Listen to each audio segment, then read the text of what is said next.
اندھیروں سے نکالے یہ پھیلائے اجالے یہ اندھیروں سے نکالے یہ پھیلائے اجالے یہ کھولے بند آنکھوں کو گرتوں کو سنبھالے یہ علم روشنی ہے۔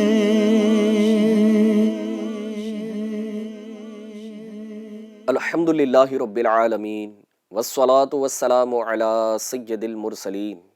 اما بعد فاعوذ باللہ من الشیطان الرجیم، بسم اللہ الرحمن الرحیم۔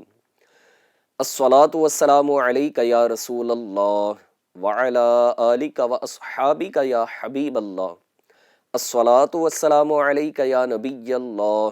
وعلی آلک واصحابک یا نور اللہ۔ پیارے ناظرین، سلسلہ ہے آؤ دین سیکھیں۔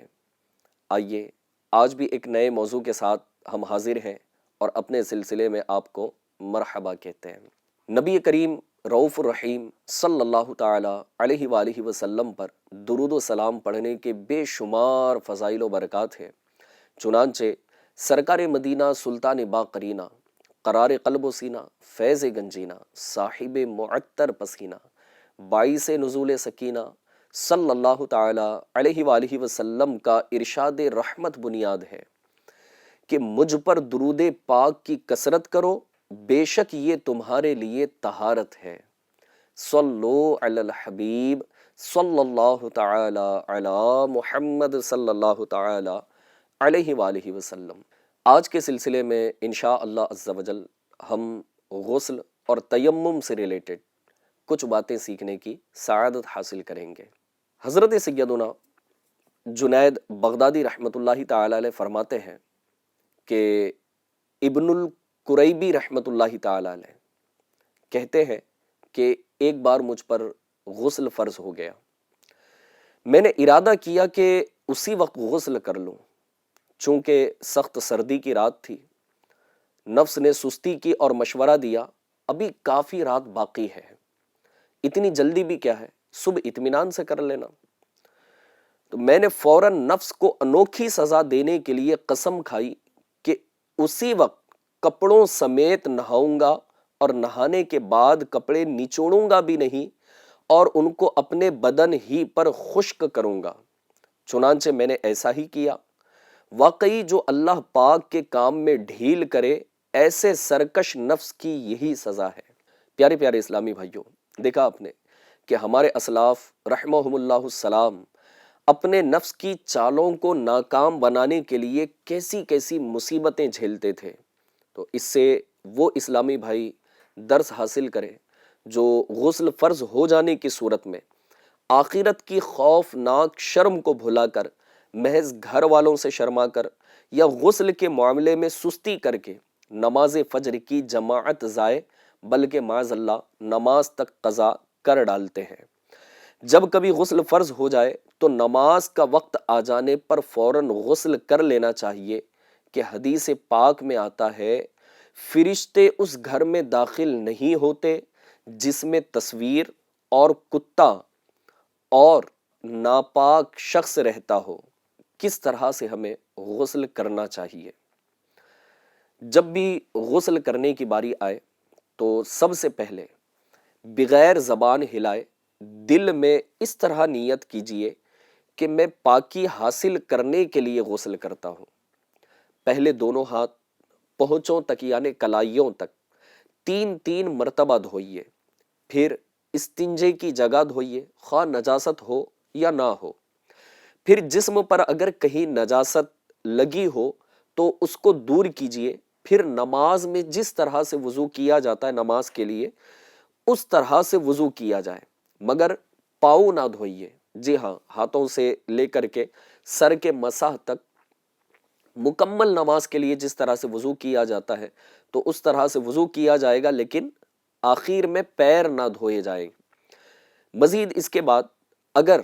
چوکی وغیرہ پر غسل کر رہے ہو تو پیر دھو لینے میں بھی حرج نہیں ہے۔ پھر بدن پر تیل کی طرح پانی کو چپڑ لیا جائے اور اس دوران صابن وغیرہ بھی لگا سکتے ہیں۔ اب اس کی ایک حکمت یہ ہوگی نا کہ باڈی پارٹس ہمارے کچھ ایسے ہوتے ہیں کہ جہاں پر اگر پانی جسم پر سے بہایا بھی جائے، پانی ڈالا جائے اوپر سے، تب بھی وہاں پر ایک پراپر انداز میں پانی نہیں پہنچ پاتا، کچھ نہ کچھ جگہ سوکھی رہ جاتی ہے. اور خصوصاً سردیوں کے دنوں میں کہ جب کہ اسکن سافٹ نہیں بلکہ روکھی روکھی ہو جاتی ہے، جب اسکن روکھی ہو جاتی ہے نا تو پانی پھر جلد تک صحیح طور پر نہیں پہنچ پاتا. کافی پانی بہانے کے بعد بھی ہو سکتا ہے کبھی کبھی آپ کو سفید سفید جسم پر دھاریاں نظر آ رہی ہوتی ہے. وہ اس وجہ سے آ رہی ہوتی ہے کہ وہاں پر پانی نہیں پہنچ پایا ہے. تو پہلے اگر پانی تیل کی طرح جسم پر چپڑ لیں گے، بہتر یہ ہے کہ اس دوران صابن لگا لیا جائے اور جسم کو اچھی طرح سے مل لیا جائے صابن لگا کر کے. اب اس کے بعد جو طریقہ ہے پانی بہانے کا، اس کے مطابق پانی بہایا جائے گا. تو خصوصاً سردیوں میں پانی جو ہے نا اچھی طرح سے جسم پر پہلے چپڑ لیا جائے، اس کی جسم کی گویا کہ ایک معنوں میں مساج کر لیا جائے. پھر 3 بار سیدھے کندھے پر پانی بہائیے اور اس کے بعد 3 مرتبہ الٹے کندھے پر. پھر سر پر سے تمام بدن پر یہ 3 مرتبہ پانی بہایا جائے گا. پھر غسل کی جگہ سے اب الگ ہو جائیے. اگر وضو کرنے میں پاؤں نہیں دھوئے تھے تو اب پاؤں دھو لیجئے. یاد رکھیے نہانے میں قبلہ رخ نہ ہو اور تمام بدن پر ہاتھ پھیر کر مل کر نہائیے. ایسی جگہ نہائیں کہ کسی کی نظر نہ پڑے. ویسے تو نارملی باتھ روم میں ہی نہانے کا سلسلہ ہوتا ہے، لیکن کبھی ایسے مواقع آ جاتے ہیں، اس طرح کی فیسلٹی اویلیبل نہیں ہو پاتی کہ جہاں بندہ چھپ کر نہا سکے. تو ایسی صورت میں اگر یہ ممکن نہ ہو تو مرد اپنا ستر، مرد کا ستر کہاں سے کہاں تک ہوتا ہے تو ناف سے لے کر دونوں گھٹنوں سمیت یہ مرد کا ستر ہے. تو مرد کو چاہیے کہ اپنا ستر کسی موٹے کپڑے سے چھپا لے، اور اگر موٹا کپڑا اویلیبل نہ ہو تو حسب ضرورت 2 یا 3 کپڑے لپیٹ لے، کیونکہ باریک کپڑا ہوگا تو بدن سے چپک جائے گا، اور بدن پر چپک جانے کی صورت میں معاذ اللہ گھٹنوں یا رانوں وغیرہ کی رنگت ظاہر ہوگی، باڈی کلر وہ شو ہو رہا ہوگا، ظاہر ہو رہا ہوگا. اب اس میں عورت کو تو اور بھی زیادہ احتیاط کی حاجت ہے. مزید اس کے علاوہ دوران غسل کسی قسم کی گفتگو مت کیجیے، کوئی دعا بھی نہ پڑھیے. ہاں بعض اوقات یا بعض اسلامی بھائی یا کچھ ایسے بھی افراد ہوتے ہیں کہ جو یہ سمجھتے ہیں کہ باتھ روم میں جا کر ہم نے دعا پڑھنی ہے. یاد رکھیے گا کہ باتھ روم میں جا کر کوئی دعا نہیں پڑھی جاتی، بلکہ کوئی دعا وہاں نہیں پڑھنا ہے. نہانے کے بعد اب ٹاول وغیرہ سے بدن پوچھنے میں حرج نہیں، اور نہانے کے بعد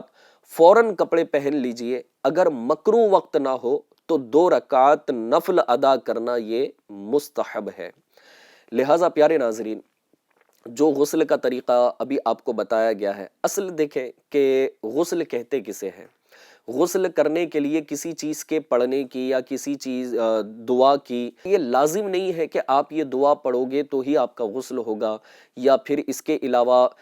کچھ علاقے شاید ایسے بھی ہیں کہ جہاں پر یہ سمجھا جاتا ہے کہ جب تک جس بالٹی میں پانی رکھا گیا ہے اس بالٹی کے پانی پر کوئی چیز پڑھ کر، یعنی کوئی دعا یا کوئی آیتیں یا کوئی صورتیں جب تک پڑھ کر دم نہ کر دی جائیں، اس پر پھونک نہ دیا جائے، لوگ سمجھتے ہیں کہ پھر غسل نہیں ہو پاتا اور غسل کے لیے یہ ساری چیزیں کرنی پڑیں گی. لوگ تشویش میں رہتے ہیں کہ یار وہ غسل کے لیے پتہ نہیں کیا پڑھا جاتا ہے، ہمیں تو آتا نہیں ہے، تو ہم کیسے غسل کریں اور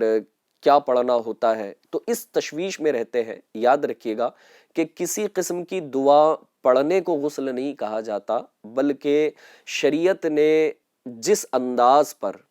نہانے کا ایک طریقہ بتایا ہے، جو سنت اور مستحبات پر عمل کرتے ہوئے ہے اور ان فرائض کا خیال رکھتے ہوئے ہے، اس کے مطابق جب بندہ نہاتا ہے تو جسم پر سے پانی بہانے کو ہی یہ غسل کہا جاتا ہے. لہٰذا کسی قسم کی دعا یا سورت وغیرہ پڑھ کر اس پر دم کرنے کو غسل نہیں کہا جاتا، اور ایسا کرنا بھی نہیں چاہیے. جی ہاں، کہ کوئی آیت مبارکہ آپ پڑھ کر دم کر رہے ہو، کوئی دعا پڑھ کر آپ دم کر رہے ہو، تو ظاہر سی بات ہے کہ اب وہ پانی آپ اپنے جسم پر بہاؤ گے، پھر وہ گندی نالیوں کی طرف جا رہا ہوگا، تو ایسا نہیں ہونا چاہیے. بہرحال اب آئیے غسل کے فرائض کی طرف ہم بڑھتے ہیں۔ جی ہاں، غسل میں بھی فرض ہے، جیسے کہ پچھلے ایپیسوڈ میں ہم نے وضو کے فرائض سیکھے تھے۔ آج انشاءاللہ تبارک و تعالی ہم غسل کے فرائض بھی سیکھیں گے۔ غسل میں 3 فرض ہیں۔ پہلا فرض ہے کلی کرنا، دوسرا فرض ہے ناک میں پانی چڑھانا، اور تیسرا فرض ہے تمام ظاہری بدن پر پانی بہانا۔ اب آئیے ان تینوں فرائض کی کچھ تفصیل کی طرف ہم بڑھتے ہیں کہ کلی کرنا کہتے کسے ہیں۔ دیکھیں کہ منہ میں تھوڑا سا پانی لے کر تھوک دینے کو کلی نہیں کہتے، بلکہ باقاعدہ کلی کا ایک طریقہ ہوگا۔ جب منہ میں پانی لیا جائے تو منہ کے اندر پانی کو اتنی جنبش دی جائے اور پھر اتنا جو ہے نا وہ پانی کو گھمایا جائے کہ منہ کے ہر پرزے، ہر گوشے، ہونٹ سے حلق کی جڑ تک ہر جگہ پانی بہہ جائے، یہ ہوگی کلی۔ داڑھوں کے پیچھے، گالوں کی تہ میں، دانتوں کی کھڑکیوں اور جڑوں اور زبان کی ہر کروٹ پر، بلکہ حلق کے کنارے تک پانی بہے۔ اور روزہ نہ ہو تو غرغرہ بھی کر لیجئے کہ یہ سنت ہے۔ بسا اوقات کسی کو پان اور گٹکا وغیرہ کھانے کی عادت ہوتی ہے، پان کی وجہ سے یا گٹکا کی وجہ سے اگر ان کے دانتوں میں چھالیا کے دانے یا کھانا کھایا ہوا تھا، اب بوٹی کے ریشے وغیرہ ہوں تو ان کو چھوڑانا ضروری ہے۔ اس میں ایک بات یہ بھی ہے کہ اگر چھوڑانے میں ضرر یعنی نقصان کا اندیشہ ہو تو اب یہ معاف ہے، لیکن پہلے غور کر لیا جائے کہ چھوڑانا ضروری ہے، لیکن نقصان کا اندیشہ ہم اپنے طور پر اس کو سمجھنے کی کوشش نہ کریں، بلکہ کسی عالم دین سے مزید اس کی رہنمائی لے لی جائے کہ کب یہ میرے لیے معاف رہے گا، کس طرح کی کنڈیشن میں اور کس طرح کے نقصان کا وہ سبب بنتا ہے، کس طرح کے نقصان کا اندیشہ ہے، تو ایسی صورت میں یہ معاف رہے گا، اس کی معلومات ضرور لے لینی چاہیے۔ غسل سے قبل دانتوں میں ریشے وغیرہ محسوس نہ ہوئے، کہ جیسے بوٹی کے ریشے ہیں یا کوئی اور چیز کھائی تھی اس کے ریشے وغیرہ ہیں، تو اب غسل سے پہلے یہ فیل ہی نہ ہوئے، محسوس ہی نہ ہوئے اور ایسے ہی رہ گئے۔ اب غسل بھی کر لیا، نماز بھی پڑھ لی، اب بعد میں معلوم ہوا کہ یہ تو کچھ ریشے دانتوں میں رہ گئے تھے، تو اب بعد میں معلوم ہونے پر چھوڑا کر پانی بہانا فرض ہے۔ پہلے جو نماز پڑھی تھی وہ ہو گئی، اس کو لوٹانے کی حاجت نہیں ہے۔ اب کسی کی کوئی ایسی پرابلم بھی ہوتی ہے کہ دانتوں کی پرابلم ہوتی ہے نا، اب طرح طرح کی پرابلم ہوتی ہے کہ کسی کے دانتوں پر تاریں لگائی جا رہی ہوتی ہیں، تو کسی کو ہلتا دانت جو ہے نا کچھ مسالہ وغیرہ اسے لگا کر کے وہ جمایا جاتا ہے یا تار سے باندھا جاتا ہے یا تار مسالے کے نیچے۔ اب یہ پانی اگر نہ پہنچے تو پھر کیا ہوگا؟ تو چونکہ اب یہ ایک مجبوری ہے نا، اور اس کو ہر مرتبہ غسل کے لیے کھولا بھی نہیں جا سکتا، نہ اس مسالے کو نکالا جا سکتا ہے، تو اب یہ اس کے نیچے اگر پانی نہ پہنچتا ہو تو یہ معاف ہے، اس سے غسل ہو جائے گا۔ اب جو کلی کے حوالے سے ہم نے چند باتیں سنی تھی کہ پانی کو اچھی طرح سے منہ میں گھمانا ہے، تو اب اس کے متعلق مزید ایک اور وضاحت سنیے گا کہ جس طرح کی ایک کلی غسل کے لیے فرض ہے، اسی طرح کی 3 کلیاں وضو کے لیے سنت ہے۔ اب آئیے ناک میں پانی چڑھانے کے متعلق کہ ناک میں پانی چڑھانا کسے کہیں گے، تو جلدی جلدی صرف ناک کی نوک پر پانی لگانے سے کام نہیں چلے گا، بلکہ جہاں تک نرم جگہ ہے یعنی سخت ہڈی کے شروع تک دھلنا یہ لازمی ہے، اور یہ یوں ہو سکے گا کہ پانی کو سونگھ کر اوپر کھینچیے، یعنی چلو میں آپ نے پانی لیا ہوا ہے اور ناک پر لگا کر کے اب اس کو تھوڑا سا اوپر کھینچا جائے، تو یہاں جو نرم حصہ ہے نا، جہاں سے سخت ہڈی ناک کی شروع ہوتی ہے، تو وہاں تک دھلنا یہ لازمی رہے گا، ضروری رہے گا۔ یہ خیال رکھیے کہ بال برابر بھی جگہ اگر دھلنے سے رہ جائے تو غسل نہیں ہوگا۔ ہاں جی، اور اگر غسل نہ ہوگا تو ظاہر سی بات ہے کہ ناپاک ہی ہم رہیں گے، اور ناپاکی کی حالت میں کوئی عبادت مکمل نہیں ہو پائے گی۔ ناک کے اندر اگر رینٹ سوکھ گئی ہے تو اس کا چھوڑانا بھی فرض ہے، نیز ناک کے بالوں کا دھونا بھی فرض ہے۔ اب تیسری بات جو تیسرا فرض ہے ہمارا، تو تیسرے فرض کی طرف آئیے بڑھتے ہیں۔ سر کے بالوں سے پاؤں کے تلووں تک جسم کے ہر پرزے اور ہر رونگٹے پر پانی بہہ جانا ضروری ہے۔ جسم کی بعض جگہ ایسی ہے کہ اگر احتیاط نہ کی جائے تو وہ سوکھی رہ جائیں گی اور غسل نہیں ہوگا۔ جی ہاں، باڈی پارٹس کچھ ایسے ہیں، کچھ حصے ایسے ہیں کہ اگر وہاں احتیاط نہ کی جائے، توجہ نہ دی جائے اور پھر وہاں توجہ دے کر پانی نہ بہایا جائے تو پھر وہاں اپنے آپ پانی نہیں پہنچتا ہے، اور ایسی صورت میں اگر بال برابر بھی جگہ سوکھی رہ جاتی ہے، پانی بہنے سے رہ جاتی ہے، تو پھر اس سے غسل نہیں ہو پائے گا۔ اب وہ کیا احتیاطیں ہم نے کرنی ہے، تو آئیے ان احتیاطوں کی طرف ہم بڑھتے ہیں۔ نمبر 1، اگر مرد کے سر کے بال گندے ہوئے ہوں تو انہیں کھول کر جڑ سے نوک تک پانی بہانا فرض ہے۔ اور نمبر 2 یہ ہے کہ عورت پر صرف جڑ تر کر لینا ضروری ہے، کھولنا ضروری نہیں۔ ہاں، اگر چوٹی اتنی سخت گندی ہوئی ہو کہ بے کھولے جڑیں تر نہ ہوں گی تو اب عورت کے لیے بھی کھولنا ضروری ہے۔ نمبر 3 کہ اگر کانوں میں بالی یا ناک میں نت کا چھید ہو، یعنی سوراخ ہو، جیسے کہ عورتیں زیور پہننے کے لیے کان میں اور ناک میں یہ سوراخ کرتی ہیں، تو اگر اس طرح کا چھید ہو اور وہ بند نہ ہو تو اس میں پانی بہانا فرض ہے۔ وضو میں صرف ناک کے نت کے چھید میں اور غسل میں اگر کان اور ناک دونوں میں چھید ہو تو دونوں میں پانی بہایا جائے۔ چوتھی احتیاط یہ ہے کہ بھووں یعنی آئی بروز اور مونچھوں اور داڑھی کے ہر بال کا جڑ سے لے کر نوک تک اور ان کے نیچے کی کھال کا دھونا ضروری ہے۔ نمبر 5، کان کا ہر پرزا اور اس کے سوراخ کا منہ دھوئیں۔ جی ہاں، اب کان کی جو ایک بناوٹ ہے، اس کی گولائی ہے،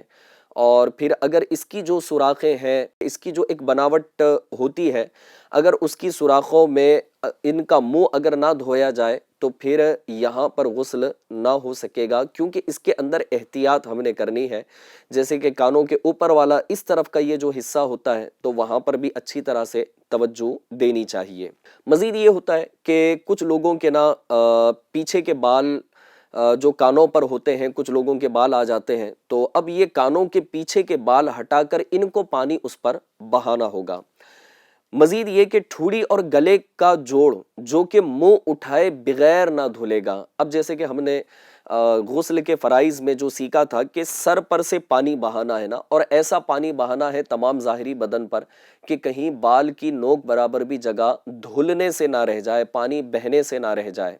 لہٰذا اب یہ جو گلے کا حصہ ہوگا، تو اب اگر سر پر سے ہم پانی ڈال رہے ہوں، جب تک اپنا چہرہ اٹھا کر کے یہاں پانی نہ ڈالا جائے اور توجہ نہ دی جائے تو اپنے آپ تو پانی پہنچنے سے رہا۔ لہٰذا اب یہاں پر بھی توجہ دے کر اچھی طرح سے پانی بہانا چاہیے۔ مزید اس کے علاوہ ہاتھوں کو اچھی طرح اٹھا کر بغلوں کی طرف بھی، چونکہ کندھے پر سے ہم پانی ڈال رہے ہوتے ہیں تو ظاہر سی بات ہے کہ بغل کے اندر وہاں پانی پہنچ نہیں پاتا، تو ہاتھ اٹھا کر کے وہاں پانی پہنچانا پڑے گا۔ اسی طرح سے بازوؤں کا ہر پہلو دھوئیں، یعنی یہ جو ہمارے بازو ہے تو اس کی جو گولائی ہے، اس کی جو بناوٹ ہے، تو اس پر بھی توجہ دے کر وہاں پر بھی اچھی طرح سے پانی بہایا جائے۔ پیٹھ کا ہر ذرہ دھوئیں، پیٹ کی بلٹیں اٹھا کر دھوئیں، یعنی کچھ لوگ تھوڑا سا ہیلدی ہوتے ہیں نا، تو اب وہ جب بیٹھ کر نہا رہے ہوتے ہیں تو اس وقت پیٹ پر کچھ بلٹیں پڑ جاتی ہیں، بل پڑ جاتے ہیں، تو اب ان کو بھی اٹھا کر اچھی طرح سے دھویا جائے۔ اب اس کے بعد ہمارے پیٹ پر ایک سوراخ ہوگی نا، اور اس کو امبیلیکل کہیں گے ہم، یا پھر ناف کہہ لیجئے، تو ناف میں بھی پانی ڈالیں۔ پانی بہنے میں اگر شک ہو تو ناف میں انگلی ڈال کر وہاں پر پانی بہایا جائے گا۔ مزید یہ کہ جسم کا ہر رونگٹا جڑ سے نوک تک دھوئیں، اور پھر اسی طرح سے جو جسم کے باڈی پارٹس ہیں، اور ان باڈی پارٹس کے وہ حصے بالخصوص جو جوائنٹس والے حصے ہیں، کہ جیسے ہم وضو والی ٹاپک میں بھی ہم نے سیکھا تھا کہ انگلیوں کی جوائنٹس ہیں تو پیروں کی جوائنٹس ہیں، پھٹی ہوئی ایڑیاں ہوتی ہیں، بیٹھنے کی وجہ سے کسی کے پیر پر جو ہے نا وہ گٹے پڑ جاتے ہیں اور اسکن وہاں ہارڈ ہو جاتی ہے، تو جب تک اس کو رگڑ کر کے اچھی طرح سے پانی نہیں پہنچایا جائے گا وہاں اپنے آپ پانی نہیں پہنچ پائے گا۔ یاد رکھیے گا کہ غسل میں تمام ظاہری بدن پر پانی بہانا ہے اور ایسا پانی بہانا ہے کہ بال کی نوک برابر بھی جگہ دھلنے سے، پانی بہنے سے نہ رہ جائے۔ اس کے علاوہ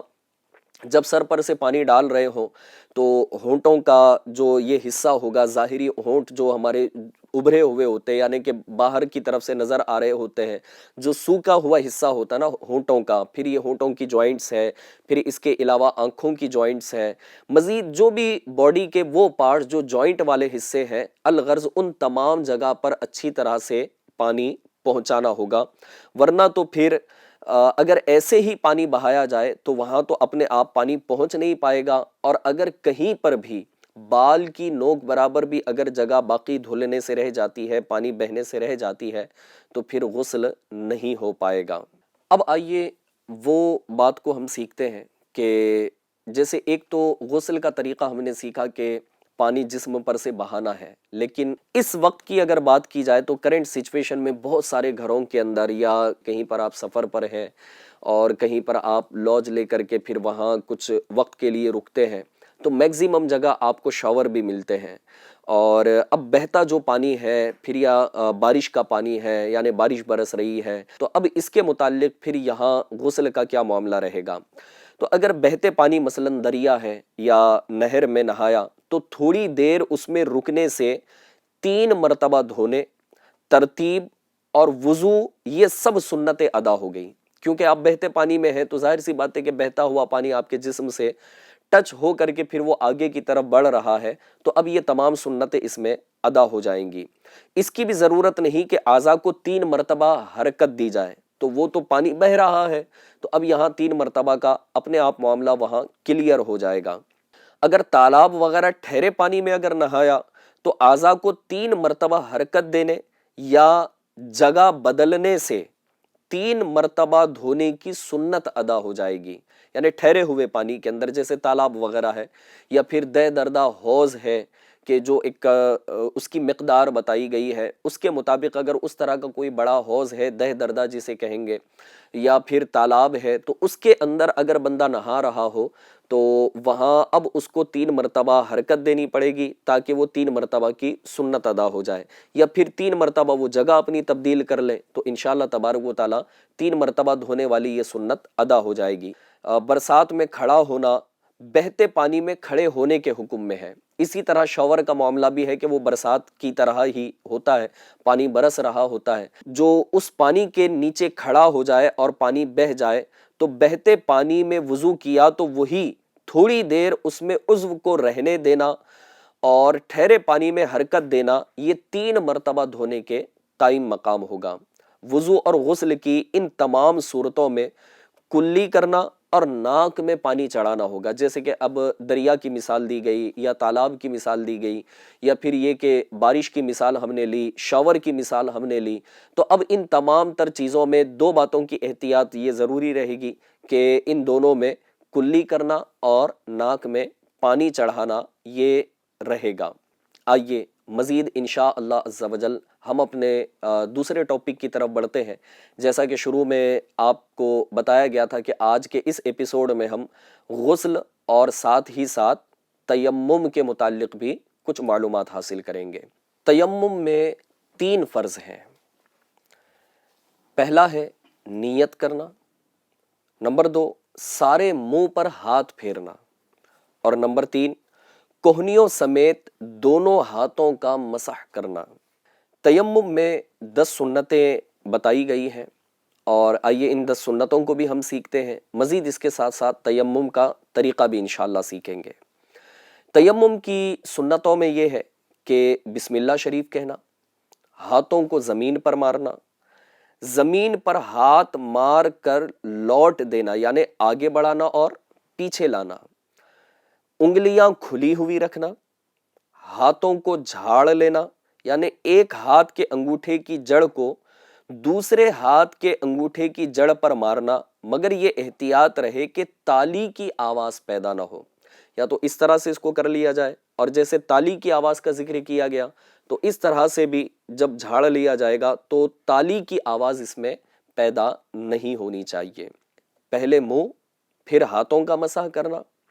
دونوں کا مسح پے در پہ ہونا۔ پے در پہ سے مراد کیا ہوگا؟ پے در پہ اس کو کہیں گے جو سیکوینس کے ساتھ میں ہوتا ہے، کہ جس طرح ایک سیکوینس بیان کی گئی ہے نمبر وائز، کہ پہلے یہ کیا جائے گا، سیکنڈ یہ، تھرڈ یہ، فورتھ یہ، تو اس کو ہم کہیں گے پے در پہ، سیکوینس کے ساتھ میں کرنا۔ پہلے سیدھے پھر الٹے ہاتھ کا مسح کرنا، داڑھی کا خلال کرنا،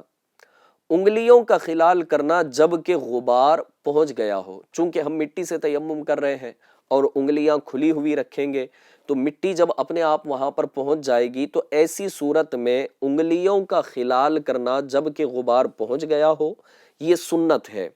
اور اگر غبار نہ پہنچا ہو، مثلاً آپ پتھر وغیرہ کسی ایسی چیز پر ہاتھ آپ نے مارا جس پر غبار نہ ہو، تو اب انگلیوں کا خلال کرنا یہ فرض رہے گا۔ خلال کے لیے دوبارہ زمین پر ہاتھ مارنا ضروری نہیں ہے، ایک مرتبہ جو آپ نے ہاتھ زمین پر مارا تھا وہی اس کے لیے کافی ہوگا۔ اب آئیے تیمم کے طریقے کی طرف ہم بڑھتے ہیں، کہ تیمم کا طریقہ یہ ہے کہ تیمم کی سب سے پہلے نیت کیجئے۔ اور نیت کسے کہتے ہیں؟ دل کے پکے ارادے کو نیت کہا جائے گا۔ زبان سے بھی کہہ لیں تو بہتر ہے، مثلاً یوں نیت کیجئے کہ میں بے وضوئی یا بے غسلی یا دونوں سے پاکی حاصل کرنے اور نماز جائز ہونے کے لیے تیمم کرتا ہوں۔ اب نیت ہو گئی، نیت کے بعد بسم اللہ الرحمن الرحیم پڑھ کر دونوں ہاتھوں کی انگلیاں کشادہ کر کے، یعنی ہاتھوں کو اس طرح انگلیوں کو کھول کر کے کسی ایسی پاک چیز پر جو زمین کی قسم سے ہو مار کر لوٹ لیجئے، یعنی آگے بڑھائیے اور پیچھے لائیے۔ اب زمین کی قسم جیسے پتھر ہے، چونا ہے، اینٹ ہے، دیوار، مٹی وغیرہ، اب یہ زمین سے ریلیٹڈ ہے نا، زمین کی قسم ہے۔ اور اگر زیادہ گرد لگ جائے تو اس کو جھاڑ لیا جائے، اور اس سے سارے منہ کا اس طرح مسح کیجئے کہ کوئی حصہ رہ نہ جائے۔ اگر بال برابر بھی کوئی جگہ مسح سے رہ گئی تو تیمم نہ ہوگا۔ پھر دوسری بار اسی طرح زمین پر ہاتھ مار کر آگے اور پیچھے کرنا ہے۔ پھر اس کے بعد دونوں ہاتھوں کا ناخنوں سے لے کر کوہنیوں سمیت مسح کیجئے۔ اس کا بہتر طریقہ یہ ہے کہ الٹے ہاتھ کے انگوٹھے کے علاوہ یہ 4 انگلیوں کا پیٹ سیدھے ہاتھ کی پشت پر رکھیے اور انگلیوں کے سروں سے کوہنیوں تک لے جائیے۔ جیسے چاہے وہ سیدھے ہاتھ پر آپ کر رہے ہو یا الٹے ہاتھ پر، تو یہ جو انگلیوں کا پیٹ ہے نا، اب اس کو ٹچ کرتے ہوئے، اس کا مسح کرتے ہوئے کوہنی تک لے جائیے، اور پھر وہاں سے الٹے ہی ہاتھ کی ہتھیلی سے سیدھے ہاتھ کے پیٹ کو مس کرتے ہوئے گٹے تک لائیے۔ یعنی اب یہ جو ہتھیلی والا حصہ ہوگا، اب یہاں اس کو نیچے سے نا اس طرح سے ٹچ کرتے ہوئے اب یہاں یہ رسٹ جوائنٹ تک، کلائیوں تک لے کر آئیے، اور الٹے انگوٹھے کے پیٹ سے سیدھے انگوٹھے کی پشت کا مسح کیجئے۔ اسی طرح سیدھے ہاتھ سے الٹے ہاتھ کا مسح کیا جائے گا۔ یہ مسح کرنے کا بہتر طریقہ ہے۔ اور اگر ایک دم پوری ہتھیلی اور انگلیوں سے مسح کر لیا، جیسے ایسے بھی پکڑ کر مسح کر لیا، تب بھی مسح ہو جائے گا، لیکن یاد رکھیے کوئی جگہ مسح سے باقی نہیں رہنی چاہیے، نہ چہرے پر نہ ہاتھوں پر۔ اور اگر اس طرح ایک ساتھ مسح کر لیا، یعنی پوری ہتھیلی سے ہاتھ کو پکڑ کر مسح کر لیا، تب بھی یہ تیمم اس کی وجہ سے ہو جائے گا۔ چاہے کوہنی سے انگلیوں کی طرف لے کر آئے ہم، یا انگلیوں سے کوہنی کی طرف لے کر گئے، مگر جب کوہنی سے انگلیوں کی طرف لے کر آئیں گے تو یہ سنت کے خلاف ہوا۔ تیمم میں سر اور پاؤں کا مسح نہیں ہے، لہٰذا صرف چہرے کا مسح ہو گیا اور دونوں ہاتھوں کا مسح ہو گیا تو آپ کا تیمم مکمل ہو گیا۔ وہ چیز کہ جس سے تیمم کرنا جائز ہے، تیمم جس سے کیا جاتا ہے، اب آئیے اس کی کچھ معلومات حاصل کرتے ہیں۔ اب یہ جو چیز آپ کو بتائی جا رہی ہے نا، بیسیکلی اس چیز کو یاد رکھیے گا، اسی پر جو ہے نا قیاس کرتے ہوئے ہم بہت ساری چیزوں کو اس کے اندر لے سکتے ہیں، لیکن بیسک جو چیز ہے نا، جو یاد رکھنے والی ہے، اس کو توجہ کے ساتھ سنیے گا اور اس کو یاد بھی رکھیے، اور اس کے مطابق ہی اگر تیمم کی ضرورت آن پڑے تو پھر اس پر عمل کیا جائے۔ اب کن چیزوں سے تیمم کیا جا سکتا ہے؟ تو جو چیز آگ سے جل کر راکھ ہوتی ہے، نہ پگھلتی ہے، اگر اس کو جلایا جائے تو وہ جل کر نہ راکھ ہو اور نہ ہی وہ پگھلتی ہو، اور نہ ہی آگ میں جلانے کی وجہ سے وہ چیز نرم ہوتی ہے، وہ زمین کی جنس یعنی زمین کی قسم سے ہے۔ ٹھیک ہے، یہ تین باتیں آپ نے یاد رکھنی ہے۔ اگر اس چیز کو جلایا جائے تو نہ وہ جل کر راکھ ہو، نہ وہ پگھلے، اور نہ ہی وہ نرم ہو، تو وہ کیا ہوگی؟ زمین کی جنس سے ہوگی، وہ زمین کی ایک قسم ہے، اس سے تیمم جائز ہے۔ جیسے اب اگزامپل کے لیے ہم کچھ چیزیں لیتے ہیں، جیسے ریت ہے، چونا ہے۔ اب ریت کو آپ جلائیں، نہ وہ راکھ ہوگی، نہ نرم ہوگی، نہ پگھل کر بہہ جائے گی۔ اسی طرح چونے کا معاملہ ہے، چونا بھی یہ زمین کی جنس سے ہے۔ اس کے علاوہ سرما ہے، گندھک ہے، پتھر ہے، زبرجد ہے، فیروزہ، عقیق، تو ان تمام تر چیزوں کو اگر دیکھا جائے نا تو یہ زمین کی ایک قسم ہے، اور ان سے تیمم جائز ہے، چاہے اب ان پر غبار ہو یا نہ ہو۔ بسا اوقات یہ کنفیوژن ہوتا ہے کہ جب بھی تیمم کیا جائے گا تو وہاں غبار کا ہونا، دھول کا ہونا یا مٹی کا ہونا ضروری سمجھا جاتا ہے۔ یہ اس وقت ہوگا کہ جو زمین کی جنس سے نہیں ہے، اور اس کے اوپر اگر مٹی اور غبار اگر ہے تو وہاں اس مٹی اور غبار سے نا وہ تیمم کیا جا سکے گا۔ لیکن جو چیز زمین کی جنس سے ہے، زمین کی قسم ہے، اب ان پر غبار ہو یا نہ ہو، اگر اس سے تیمم کیا جائے گا تو آپ کا تیمم ہو جائے گا۔ پکی اینٹ، چینی یا مٹی کے برتن، اس سے تیمم جائز ہے۔ ہاں، اگر ان پر کسی ایسی چیز کا جرم یعنی جسم یا طے ہو جو جن سے زمین سے نہیں، جیسے کہ کوئی ایسا برتن ہے، فار ایگزامپل مٹی کا برتن ہے، اب اس کے اوپر جو ہے نا کانچ کا جرم ہے، یعنی کانچ کی کوٹنگ کی گئی ہے اس کے اوپر، تو ظاہر سی بات ہے کہ کانچ وہ چیز ہے جو پگھل کر بہہ جاتی ہے نا، اور حالانکہ ہے وہ مٹی کا برتن، تو پھر ایسی صورت میں اب اس کے اوپر تیمم جائز نہیں ہوگا۔ ہاں، اب کوٹنگ کے اوپر اگر مٹی آ جاتی ہے اور گرد آ جاتی ہے، اور اتنی گرد آئی ہوئی ہے کہ اگر آپ ہاتھ اس کے اوپر ماریں گے تو آپ کے ہاتھوں کا نشان پڑ جائے گا، تو پھر ایسی صورت میں اس گرد سے تیمم کیا جا سکتا ہے۔ مزید اس کے علاوہ تیمم کے اور بھی بہت سارے مسائل، اور اس کی معلومات کے لیے، اور غسل کے اور بھی بہت سارے مسائل، اور اس کی معلومات کے لیے نماز کورس کیجئے، مدنی قافلوں میں سفر کیجئے، اور اس کے علاوہ شیخ طریقت امیر اہل سنت دامت برکاتہم العالیہ کی بڑی ہی پیاری اور بہترین کتاب ہے، اور اس کتاب کا نام ہے نماز کے احکام۔ تو اس کتاب کو مکتبۃ المدینہ سے ضرور حاصل کیجئے، اس کا مطالعہ کیجئے، اور وہ مسائل جو پڑھنے کے بعد سمجھ میں نہ آتے ہوں یا آپ کے ذہن میں مزید اس سے ریلیٹڈ سوالات اگر ابھرتے ہیں تو ضرور اس کو اپنے پاس لکھیے، اور کسی عالم اہل سنت یا مفتی اہل سنت سے ضرور رابطہ کیجیے گا، اور اپنے علم میں ضرور اضافہ کیجیے، کیونکہ یہ وہ مسائل ہیں کہ اگر یہ درست ہوں گے اور ہمارا غسل درست ہوگا تو ہمارا وضو درست رہے گا، وضو درست رہے گا تو پھر ہماری نماز اور دیگر عبادتیں یہ درست ہوں گی،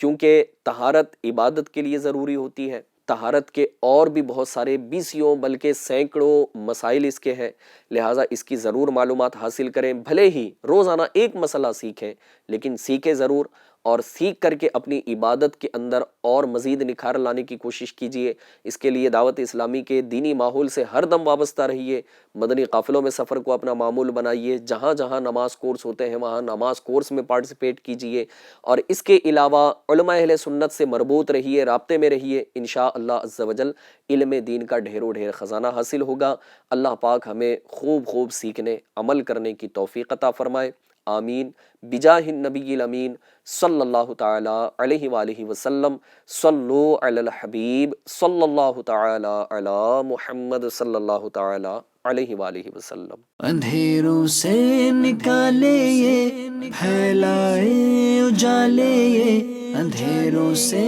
نکالے یہ پھیلائے اجالے یہ کھولے بند آنکھوں کو گرتوں کو سنبھالے یہ علم روشنی